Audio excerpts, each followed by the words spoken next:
केतकी आणि रजत एक नवविवाहित जोडपे, दोघेही IT क्षेत्रात चांगल्या पदावर नोकरीला. दोघांचा नवा संसार अगदी आनंदाने बहरला होता. दोघेही एकाच क्षेत्रात असल्याने एकमेकांना खूप छान समजून घ्यायचे ते.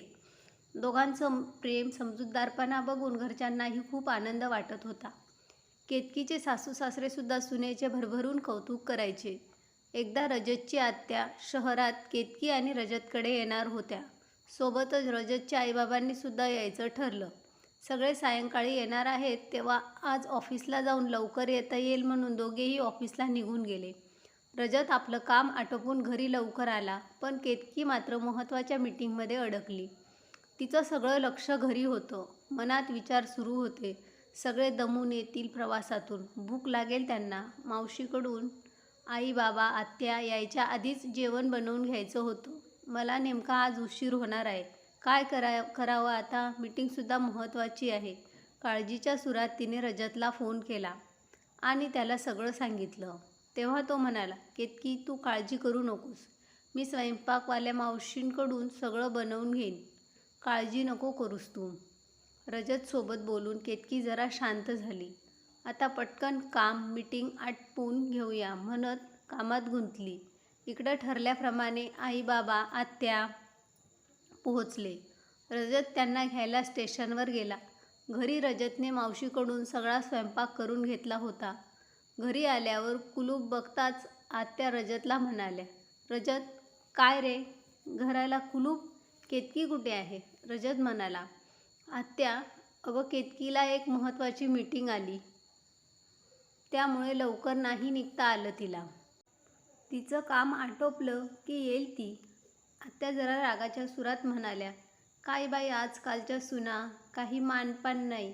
पहिल्यांदाच आते सासू येते म्हटल्यावर घरी थांबायचं ना. इकडे आम्ही दिवसभर प्रवास करून दमलो. म्हटलं घरी गेलं की नव्या सुनबाई छान खाऊ पिऊ घालतील, मानपान करतील.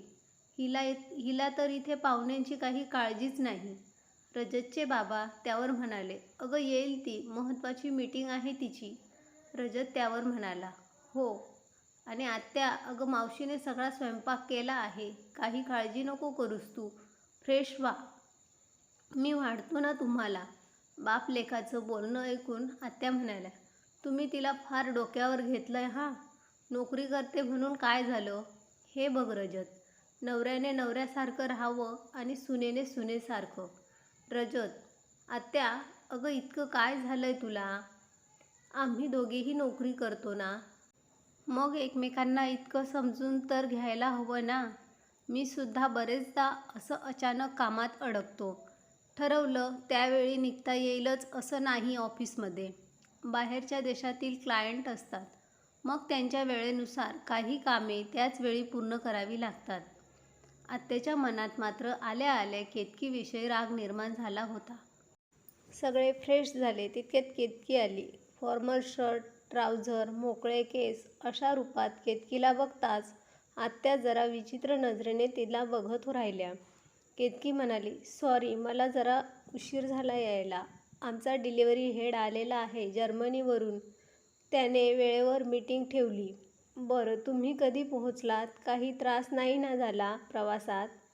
आत्या त्यावर म्हणाल्या, फार दमलो बाई, दिवसभर प्रवास करून. केतकी म्हणाली, आता जेवण झालं ना की छान आराम करा. मी आलेच पटकन फ्रेश होऊन. केतकी खोलीत जाताच आत्या आईला म्हणाल्या, काय गं, अशी कशी तुझी सून? काय तिचे कपडे, कपाळाला टिकली नाही, कपाळात जोडवे नाही. मोठ्या दादाची सून बघ, लग्नाला 5 वर्ष होतील, पण साडी नेसते रोज, कपाळावर टिकली, पायात जोडवे, गळ्यात मंगळसूत्र. आल्या आल्या सांगितलं तिला सासूने, इथे ड्रेस बीस चालणार नाही. बघ कशी आज्ञेत आहे सासूच्या. त्यावर आई म्हणाल्या, अगं ऑफिसमध्ये काय साडी नेसून जाईल का ती? तिथल्या वातावरणानुसार राहावं लागतं त्यांना. इतकं काय त्यात? आम्हाला नाही बाई काय वावगं वाटत त्यात. ती शिकलेली आहे, नोकरी करते, माझ्या मुलाच्या बरोबरीने कमावते. मग तितकं स्वातंत्र्य हवं ना तिला. आपली सानू नाही का घालत मग असे कपडे? तिचं चालतं आपल्याला, मग सुनेला कशाला उगीच बंधन? टिकली जोडवे म्हणशील तर साडी नेसली ना की घालते ती सगळं. आपली सानू तर साधं मंगळसूत्रसुद्धा घालत नाही हो. केतकी निदान ते तरी घालते. आत्या त्यावर म्हणाल्या, तुमचा अतिलाड चाललाय हां. सानू सानू काय म्हणतेस वहिनीसारखं? ती मुलगी आहे, तिच्या सासरी चालतं तसं, म्हणून तशी मॉडर्न राहते ती. पण ही सून आहे ना, तिने सुनेसारखं नको का राहायला? त्यावर रजत म्हणाला, आत्या अगं सून असो की मुलगी शेवटी एकच ना. बरं, माझं लग्न झालं मग मी कुठं काय घालतो? आधी राहायचो तसाच राहतो, मग मुलींनी का बदलावे राहणीमान? मी तिला सांगितलं आहे, लग्नाआधी जशी राहायची तसं तिथे राहा. उगाच लग्न झालं म्हणून बदलायची गरज नाही. दोघेही आम्ही सारखं शिकलोय, सारखाच पगार कमावतो. मग तिलाच का बंधनं लादायची? तिला जसं कम्फर्टेबल वाटतं तसं ती राहते आणि मला तेच आवडतं. तिचं स्वातंत्र्य आहे ते, आपण का हिरावून घ्यायचे? केतकीने फ्रेश होताना सगळं बोलणं ऐकलं होतं. रजत आणि आईबाबा किती समजूतदार आहेत याची तिला नव्याने ओळख झाली.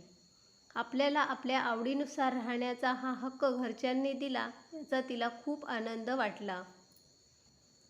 मुलगा आणि सून दोघेही एक समान असा विचार करणारे सासू सासरे क्वचितच पाहायला मिळतात आणि नशिबाने आपल्याला ते भेटले याचा तिला अभिमान वाटला. इकडे आत्या सगळं ऐकून फार संतापल्या, पण कुणीच आपली बाजू घेत नाहीये म्हणून केतकीचा रागराग करत मनातच चिडचिडत राहिल्या. केतकी कुर्ता पायजमा घालून बाहेर आली. सगळ्यांच्या पाया पडायला गेली. तितक्यात रजत म्हणाला, अरे हां, मी पण पाया पडायचा राहिलो. आत्याने पटकन रजतकडे पाहिले. केतकीने जेवणाची सगळी तयारी केली. जेवणात आत्याचा आवडता मेनू होता.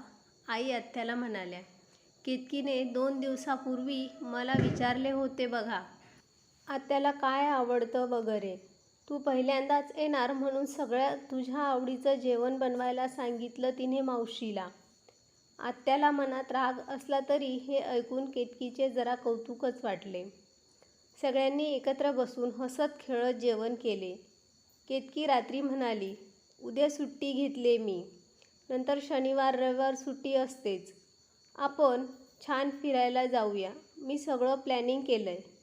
आत्याला फिरायला आवडतं हे सांगितलं होतं मला रजतने, त्यामुळे आधीच सुट्टी टाकून ठेवली मी. केतकीविषयी आपण किती गैरसमज केलेले. मागे मोठ्या दादाकडे गेले तर त्याची सून साधं मोकळी बोललीसुद्धा नाही. नुसतं तापट वातावरण होतं घरात.